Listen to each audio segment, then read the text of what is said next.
Guys, welcome back to the Merry Boozers RC channel. Today we're out here with our HE-111 from Black Horse.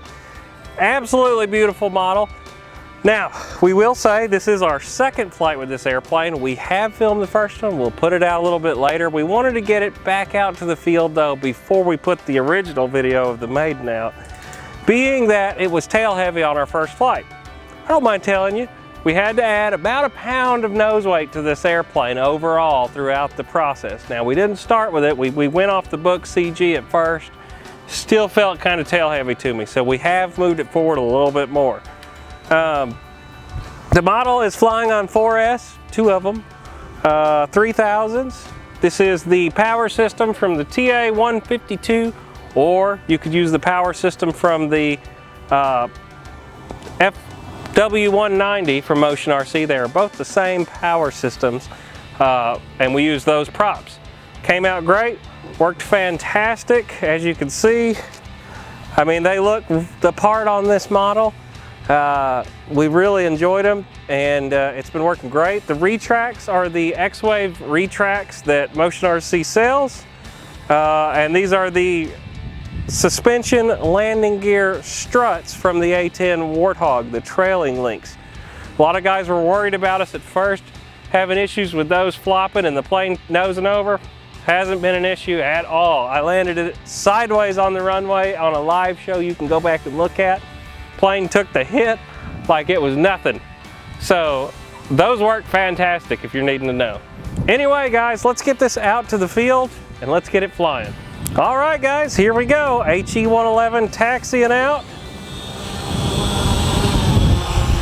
We've got about a 10-mile-an-hour wind right now, but it's pretty much straight down the runway. If anything, she's going to want to run towards the outside edge of the runway. So here we go, one notch of flaps, takeoff position. HE-111.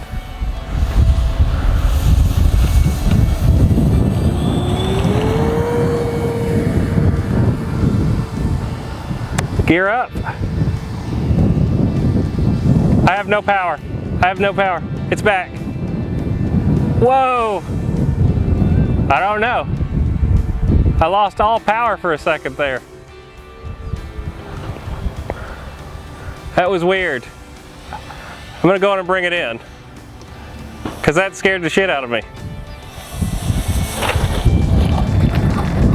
I don't know what just happened, but I lost all motors. Well guys, we got it back on the ground and I figured out what I did, and I had a kind of a dumbass moment. Excuse my French, but it's the truth. I flipped my throttle cut instead of the gear switch.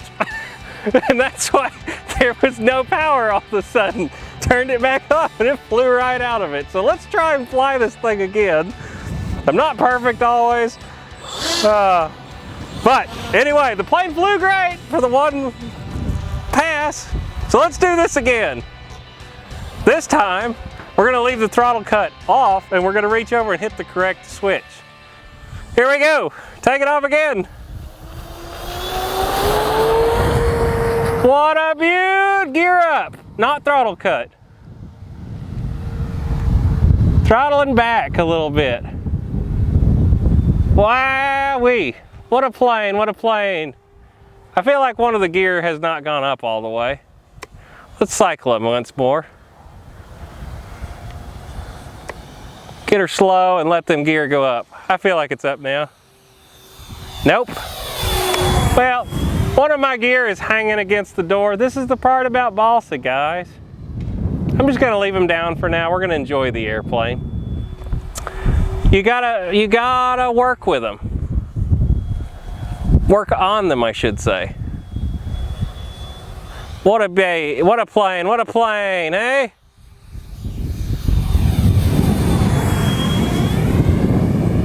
It's kind of bumpy out here right now, I'm not gonna lie. It has gotten a lot windier since earlier this morning. Not slow. Nope, flaps coming out.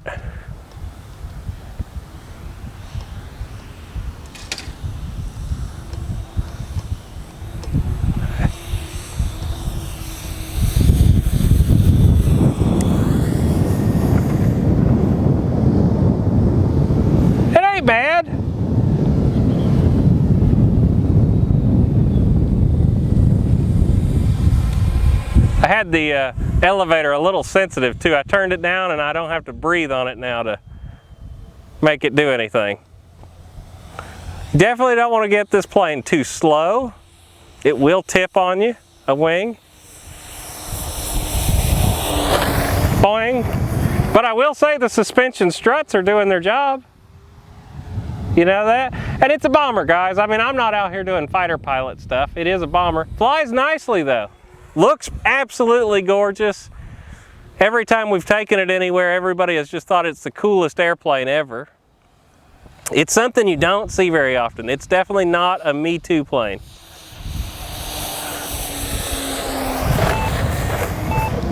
All right, there's our timer. Just showing you it flies good enough to do touch and goes all day long. So we're gonna bring it in.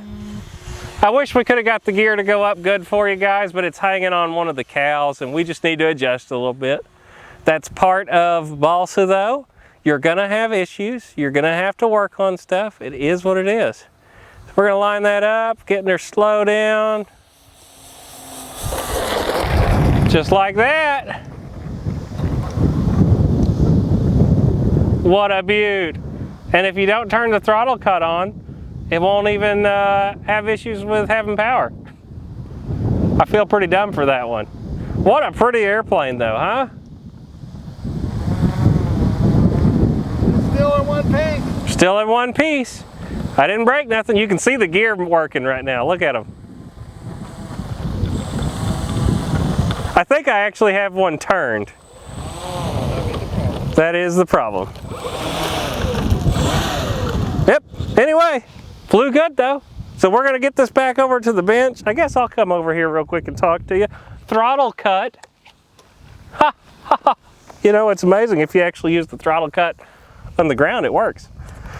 Guys, the He-111 flies really, really well. It is a very fast warbird though. I'm gonna warn you up front, it's just kind of heavy for what it is, so you're gonna have to fly this one hotter. It looks absolutely beautiful. Black Horse, as always, makes great looking models. And we've been super, super happy with it. The Papa Dots came out great. And this is our third flight now on this airplane, and it's still flying good. So I can't think of anything else you might want to know on it. We will have the tech specs, videos. We've got all kinds of stuff on this airplane of what we've used, but Build thread is over on Hobby. Build thread over on Hobby Squawk. You can go look at that also. If I remember, I will link it in the bottom of this video. Yeah, so anyway, get out there, fly with your friends, check out our merch store, all that good stuff, and we will see you in the next one. Bye.